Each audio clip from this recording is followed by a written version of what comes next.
4 o'clock in the morning, and the forbidden city has already woken, though most inside cannot choose where their feet will go.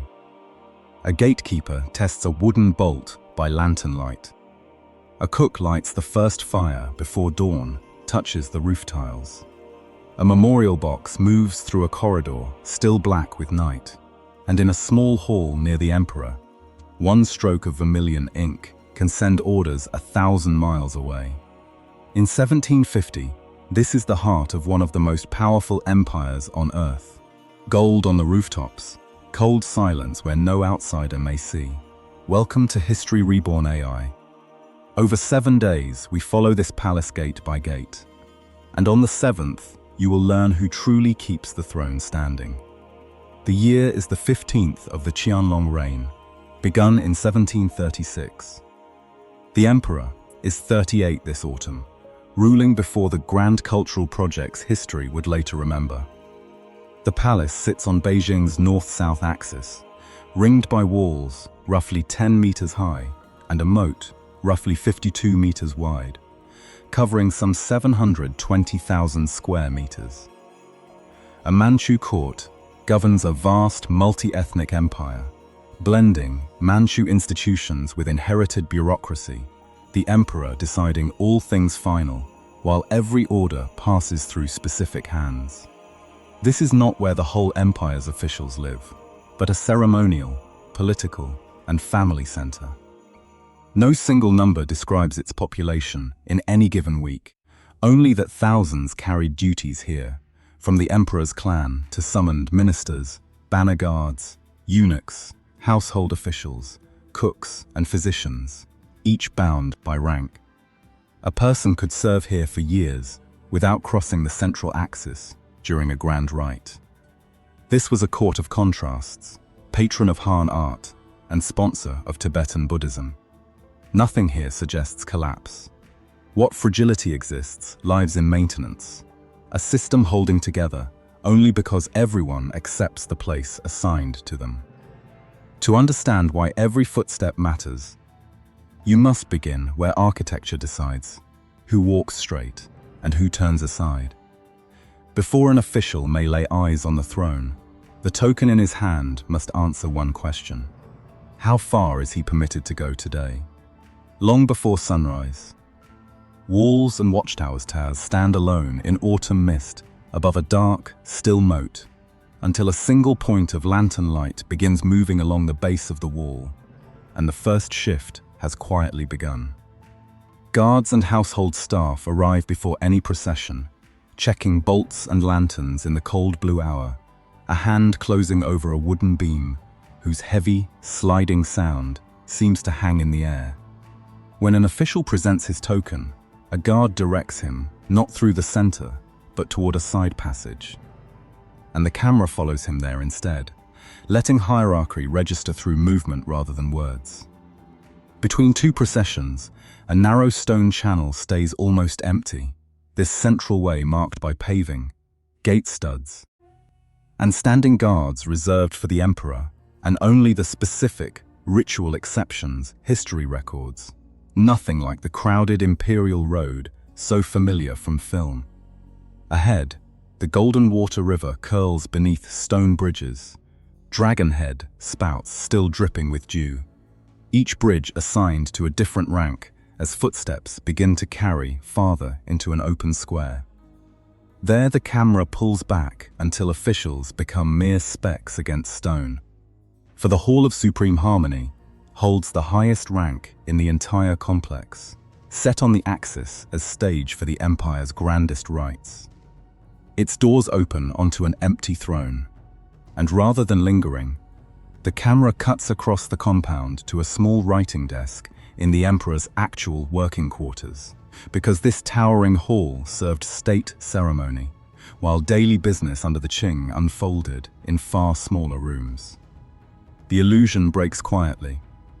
No emperor debates policy here each morning, only stone and silence. Only then does the camera return to a servant sweeping dust beneath the marble steps, because timber, lacquer and tile all demand constant care, and nothing here is an unchanging block of stone. This first gate has shown how the palace wishes to be seen. The next door will show what it needs to survive, as a side entrance creaks open on silk, grain sacks, and steam rising from a distant kitchen. Before a single bowl reaches the emperor's table, it has passed through a gate, a ledger, a storehouse, and hands that will never share his meal. Carts and shoulder poles stop at a modest receiving yard before dawn, goods unloaded, while merchants wait beyond a deeper gate. For this palace depends on markets, farms, and outside offices, yet never operates as an open bazaar. Every delivery becomes a line in a ledger, a clerk recording type, quantity, origin, and destination, while a supervisor checks seals and quality, following the monthly and annual reporting that bound the Imperial household department to both state and market. The empire's food does not travel to one table. Rice, grain, meat, poultry, autumn vegetables, tea, and preserved provisions move toward the sections built to receive them, arriving through tribute, imperial farms, purchase, and formal allocation in proportions any honest account leaves to further record. The kitchens are not one great room, but many stations, separate hands washing, cutting, steaming, roasting, and arranging trays, dish counts and timing shifting by day and location. It comes as real surprise that the emperor need not walk to any single dining room. A team instead carries low tables and covered trays wherever he happens to be. A pattern research into Qing court dining consistently confirms, though exact hours and menus for any one week still require closer record.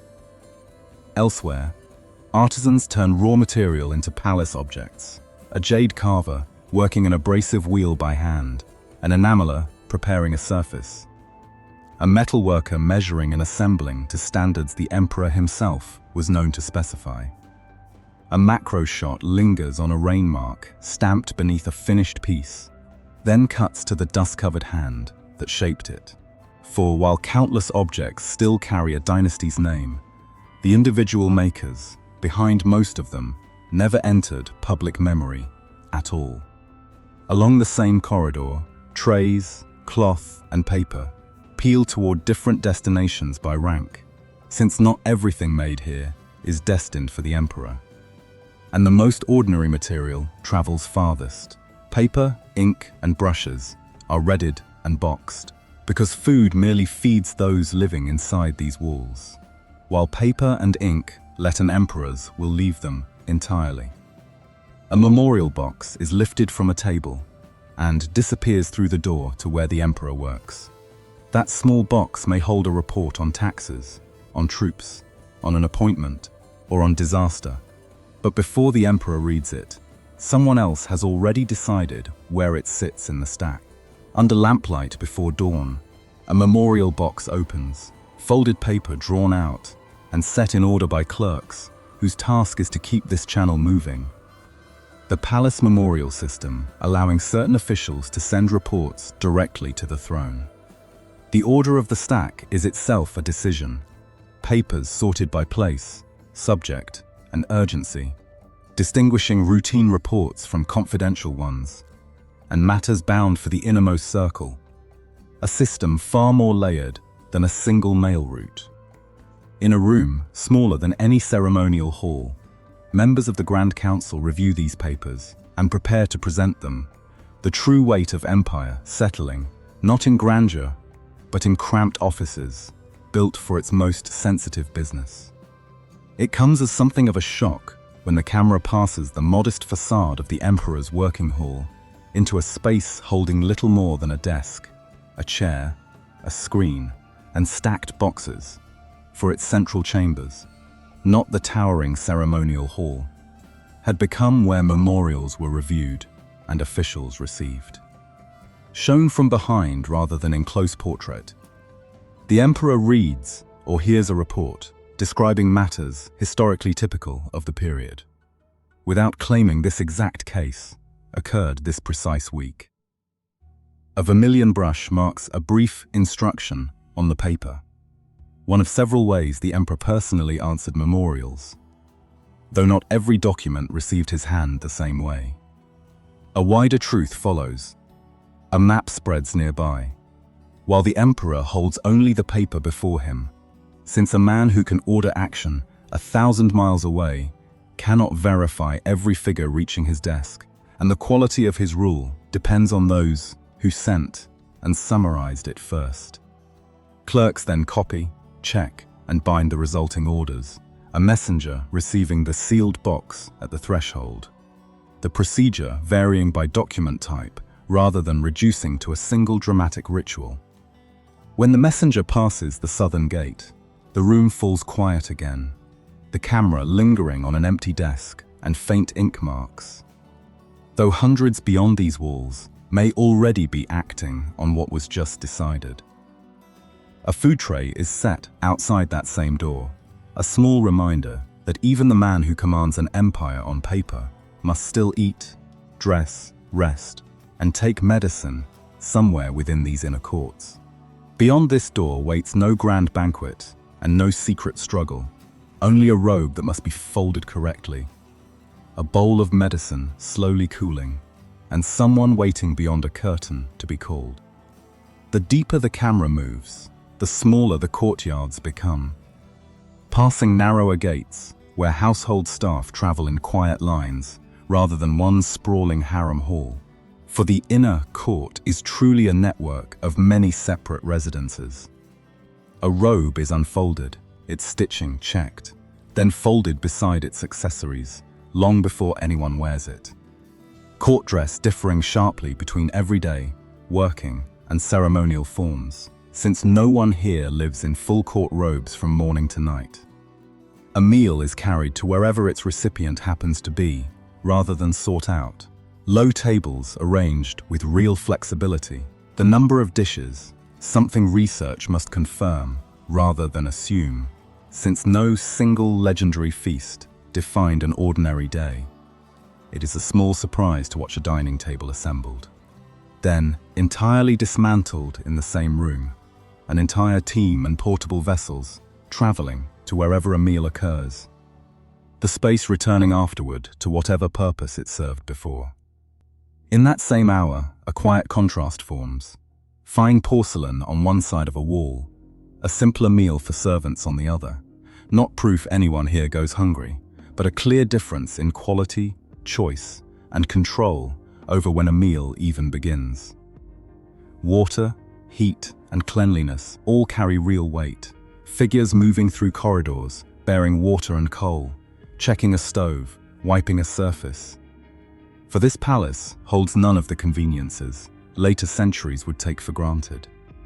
An imperial physician works without instruments, but not without method, checking a pulse, weighing dried herbs, grinding and brewing a remedy, and recording the result.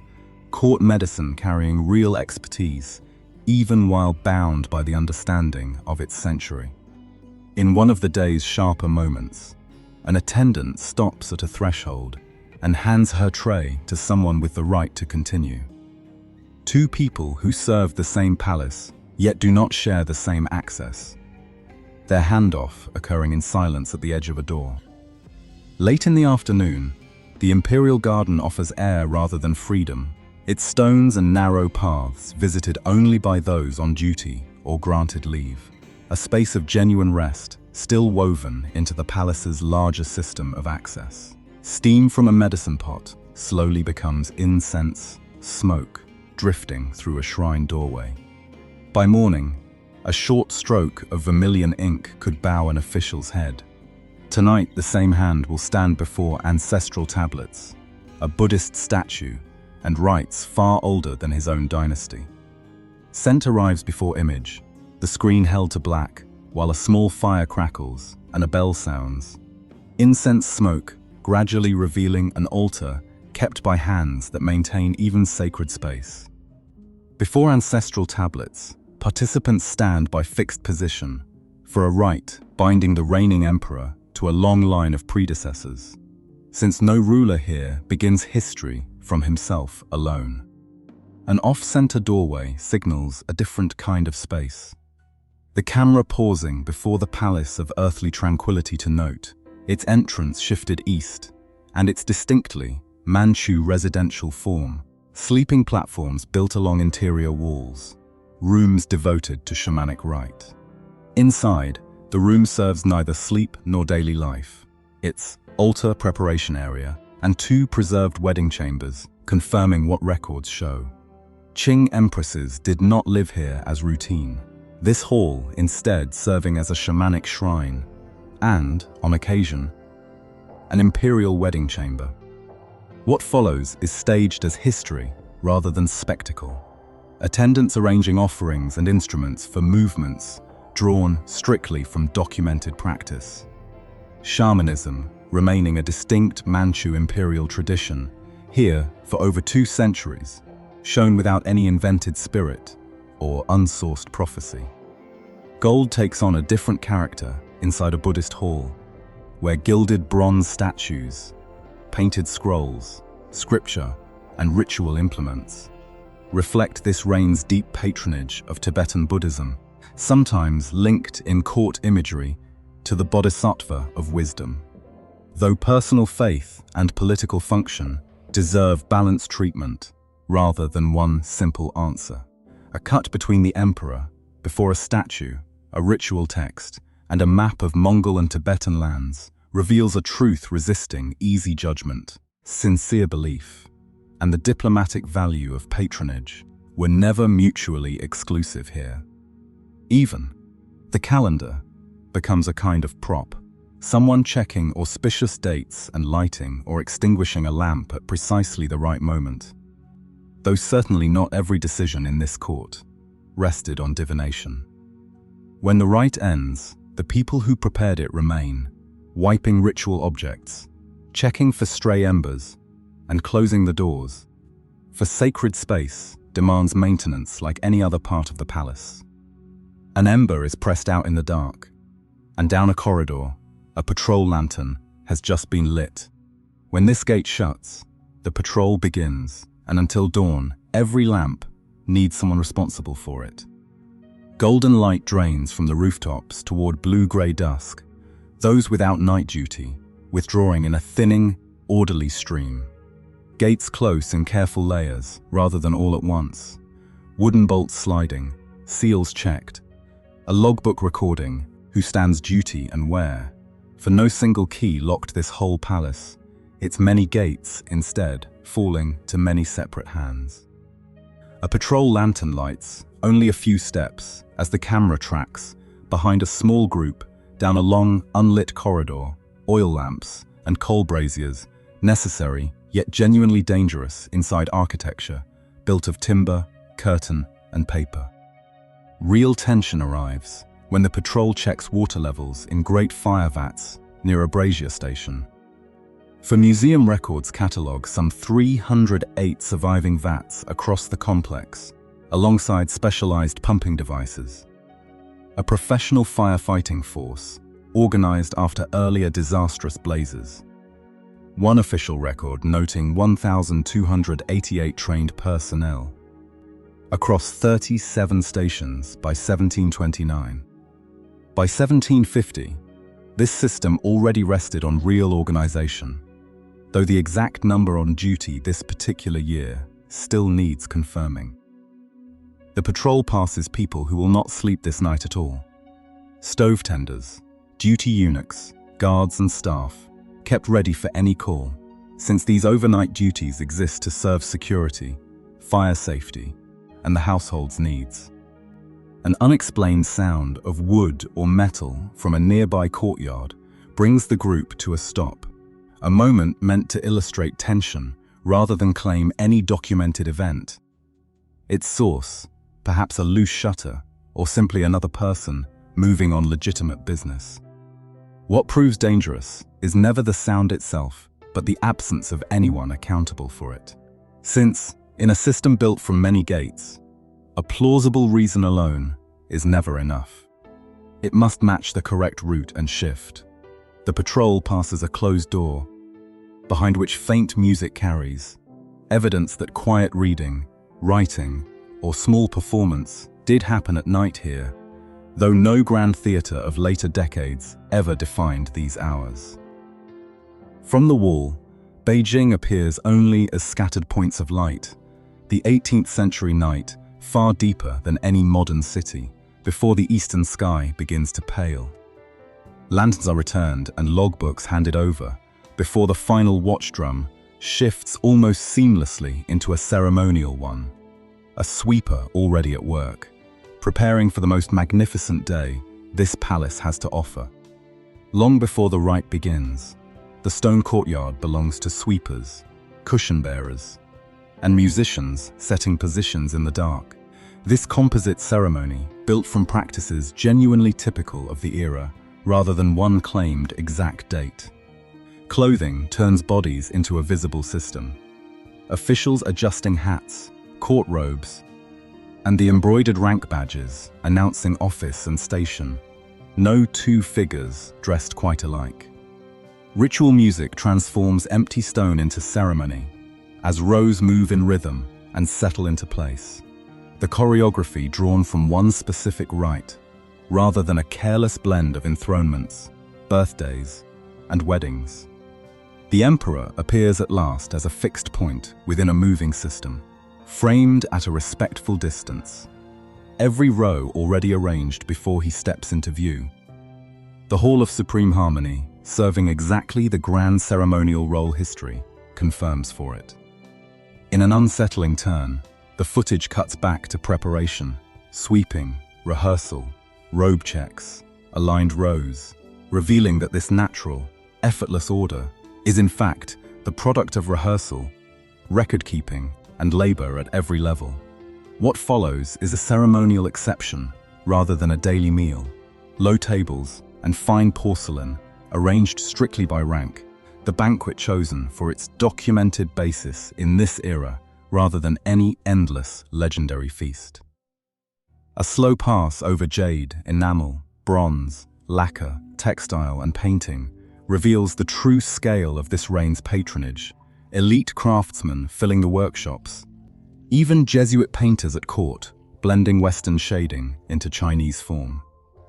A rain mark stands clear on an object's base before the camera cuts to hands grinding, firing, and polishing, an object that may carry a dynasty's name for centuries, while the people who made it survive only in workshop ledgers. A rapid sequence gathers the whole journey into 1 minute. The gate token of the first day, the busy kitchens of the second, the memorial box of the third, the threshold of the fourth, the incense of the fifth, the fire vats of the sixth, arriving finally at this ceremony, closing the structure without adding new fact. Once it ends, the palace quietly becomes a workplace again, servants carrying away instruments and cushions, someone already sweeping footprints for the next use this space will serve. The courtyard empties into something like that very first morning, now lit by the deep color of an autumn sunset. The camera pulling back across roof, wall, and moat, aware this year sits nowhere near collapse. Even as war, growing costs, and mounting pressure will build across the coming decades, no one standing here could yet foresee. History remembers the emperor's name upon his reign title. This palace still stands because of the people that title never once recorded. The gate where this journey began now closes quietly behind us. The empire of 1750 has long vanished, yet its courtyards, its rooftops, and its surviving objects still hold the fingerprints of those who once labored here in silence. Carry their story with you, and when you are ready, step through another forgotten door into another vanished world.